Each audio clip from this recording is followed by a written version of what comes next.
Señores pasajeros, estamos nuevamente al aire. Sigan disfrutando de este vuelo radiofónico en primera clase.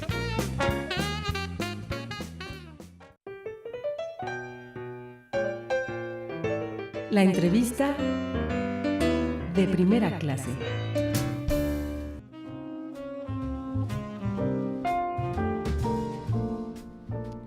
Hola, ¿qué tal? Mi nombre es Viviana Parra y estamos de regreso con nuestra segunda parte de la entrevista de primera clase. Les recordamos que estamos con el contador público Armando Vega. Él nos contó previamente que ha tenido una diversa carrera, tanto laboral, y nos estabas contando que trabajaste en los casinos, ¿verdad? Así es. Entonces, bueno, ya platicamos un poco, pero cuéntanos, ¿cómo puede un casino perder dinero? Que yo no lo podía creer. Sí, esa fue la pregunta del millón de hace rato y la guardamos. La guardamos para que nos puedas contar bien. Sí, claro. Bueno, un casino es como cualquier otro negocio, ¿no? Y sobre todo hay que ver que un casino tiene una razón principal, que es propiamente recaudar impuestos. Por eso se da esa concesión. Entonces, obviamente, de entrada estamos pensando en que el rubro de impuestos va a ser un rubro importante que entra dentro de sus gastos de operación. Okay. A eso, pues hay que sumarle gastos importantísimos y grandes que son parte de la operación, que es, por ejemplo, la luz, la energía eléctrica, porque pues tienes cantidad de máquinas, luces, normalmente son lugares que están cerrados para que el siempre público... te dan la misma impresión que la misma hora, ¿no? Así es, están cerrados y al estar cerrados están muy iluminados para que la persona no esté pensando en el reloj o no esté pensando en que ya oscureció, sino que siga estando en la atmósfera de juego. Wow. Entonces todo eso, de alguna manera, representa un gasto muy fuerte de energía eléctrica. A eso también le tienes que sumar la nómina de toda la gente que está ahí. Normalmente también tienes un gasto extra, que es todos los permisos que tienes para el tipo de bebidas alcohólicas. Y como normalmente la operación de un casino no solamente va hasta las 12 de la noche, que es la operación de un restaurante, tiene que pagar hacia las diferentes autoridades locales permisos para extender, ¿no?, el permiso de bebidas, que normalmente no es barato. No, claro. Y por ejemplo, ¿cuál sería el ejemplo más claro de un casino que pierde dinero?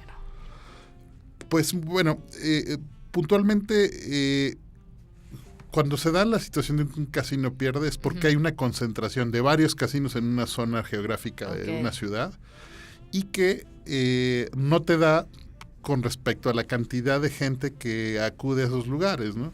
Vamos a pensar, no sé, en la zona norte, en la zona de satélite. Puede haber 6 o 7 casinos al mismo tiempo, pero pues ya la cantidad de gente que su target, por ejemplo, es la gente grande, gente de la tercera edad que va a un bingo, que se va a tomar un cafecito, que va a jugar tal, que en realidad no es un gran jugador ni mucho menos, pues ya tiene su lugar favorito y pueden montarse ofertas y cuestiones para que la gente se vaya a otro casino. Y llega un momento en que al faltarte gente que esté entrando y esté gastando dinero dentro del casino, no genera el ingreso suficiente para cubrir todo lo que platicamos. Otro de los puntos más importantes que también no platicamos ahorita de los gastos que tiene una operación en casino es propiamente la renta o el local, ¿no? Hacer la inversión para tener un local donde es un casino es un monto muy importante. Y si el local no es propio, es rentado, pues obviamente las rentas son grandísimas, ¿no? Entonces, ¿cuál debería ser el concepto de un casino para que tenga el potencial de que no estén teniendo pérdidas? Ok. Bueno, de entrada, por ejemplo, este tipo de cuestiones que platicamos de la concentración de clientes en una zona geográfica y demás, el ejemplo claro es lo que pasó en Atlantic City, ¿no? Que era una ciudad que tradicionalmente tenía casinos y que al paso del tiempo y atraía muchos turistas que iban de toda la costa oeste de Estados Unidos a jugar ahí en lugar de ir hasta Las Vegas. Y con el paso del tiempo no supieron diversificar a todo su mercado y concentraron demasiados casinos y terminaron por ir muriéndose cada uno hasta que en este momento es casi una ciudad fantasma, ¿no? Sí, de hecho. Entonces, el deber ser y el potencial de un casino es que si las autoridades dan esos permisos, tener una cuestión planeada para efecto de decir, yo doy ciertas licencias hasta cierto territorio geográfico en donde no voy a permitir que se concentren la gran cantidad de clientes, y sobre eso buscar complementar toda la oferta que propiamente debe tener un casino, que dentro de un resort o dentro de un complejo de casinos, pues podemos agregar la oferta gastronómica con diferentes restaurantes de diferentes tipos, con chefs famosos o cuestiones de ese tipo. Y ese sería otro concepto de casino, ¿no? Pues No. en realidad el casino de Las Vegas conjunta todo, Okay. porque aquí lo que se trata es de que llegue el cliente, juegue. Si gana dinero, no se vaya con dinero, hotel, sino ¿no? que se quede en el hotel y en el resto de amenities que tiene el hotel, ¿no? Okay. Que por ejemplo son los shows, que puedes traer un artista, que puedes tener discotecas, que puedes tener un mall en donde tengas tiendas de ropa de lujo, parques de atracciones, y bueno, ya después lo complementas con cuestiones que pueden estar alrededor de la ciudad, como pueden ser los outlets de ropa, las excursiones a lugares emblemáticos cerca de la ciudad. tal cual Las Vegas. Sí, de eso se trata. Esa es la meca y el sueño de todo mundo.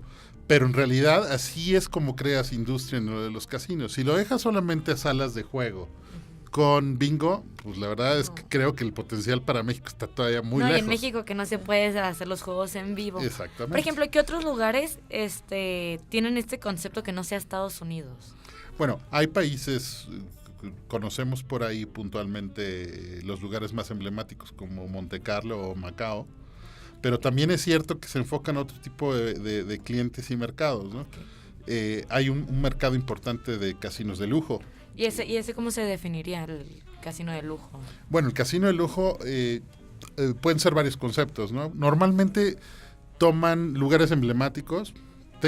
Hay un caso que conozco que es con la compañía donde yo trabajé, hicieron un joint venture con una cadena de hoteles que se llama Sofitel, en donde un hotel de época en Montevideo, que se llama el Hotel Carrasco, entraron en inversión conjunta, tanto la cadena hotelera como la cadena de casinos, y remodelaron el hotel a dejarlo de hiper, mega, super lujo. O sea, era una cuestión y atraes a ese mercado para que tanto sea turístico como el Tienes un buen servicio de hotel, tienes una buena variedad de restaurantes de ciertos temas, ciertas atmósferas y demás, con cierto tipo de cocina, y adicionalmente pues es el hotel lujoso, un casino lujoso, etcétera, que eso le llama mucho la atención a la gente que juega, ¿no? Porque normalmente el que va a ir a jugar y va a gastar buena cantidad de dinero es una persona que también está acostumbrada a gastar dinero en otras tantas cosas más, ¿no? Claro.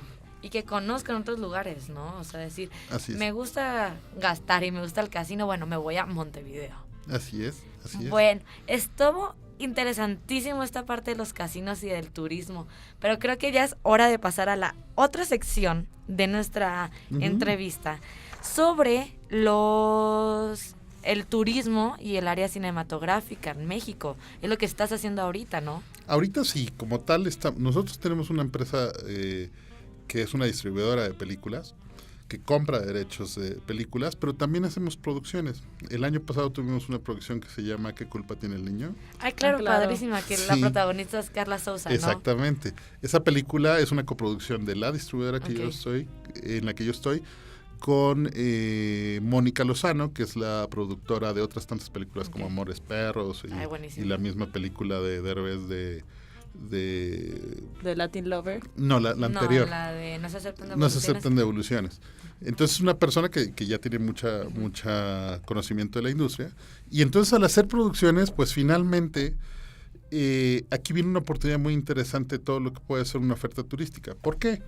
Porque nosotros con el tipo de cambio que tenemos ahorita y todo lo que se puede hacer con un inversionista que traiga dólares para hacer producciones en México, existen los suficientes técnicos para poder montar y hacer películas aquí, y eso representa una oportunidad para hoteles, para una muy buena cantidad de proveedores de servicios como los caterings, como los transportistas, las compañías de seguridad, técnicos fotográficos, servicios de cualquier cantidad de calidades, porque además en México, para la industria cinematográfica, México tiene una calidad espeluznante en el tema del doblaje, en el tema de edición de películas, en los laboratorios con los que se maneja el sonido, etcétera. Entonces, tiene una derrama económica interesante traer una película.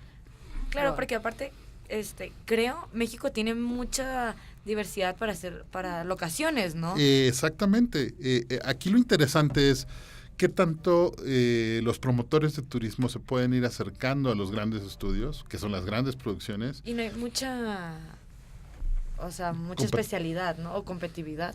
Competencia, sí debe existir, pero en realidad lo que tenemos que buscar como país es ver esos grandes proyectos, ver qué historias se pueden acoplar a todos los lugares que tenemos como lugares coloniales, como lugares de montañas, ¿no? Playas, desiertos. Ya ves que, por ejemplo, en Durango se han hecho muchas películas tipo western de vaqueros, claro, porque el tema de el desierto y los pueblos que hay pues están ad hoc para este tipo de cosas. Recuerdo Troya fue en Baja Sur, fue en Baja California, sí, muy cerca de Los Cabos. Inclusive las montañas de Puerto Vallarta se grabó Alien vs. The Predator y al día de hoy dejaron como que tirado ciertas cosas. Ay, qué interesante. Y es un atractivo turístico, tú vas y te mojas en el río y todo, pero es irte a tomar foto con esas también cosas. En Rosarito se grabó Titanic. Así claro. O sea, yo quiero nada más agregar algo. De hecho,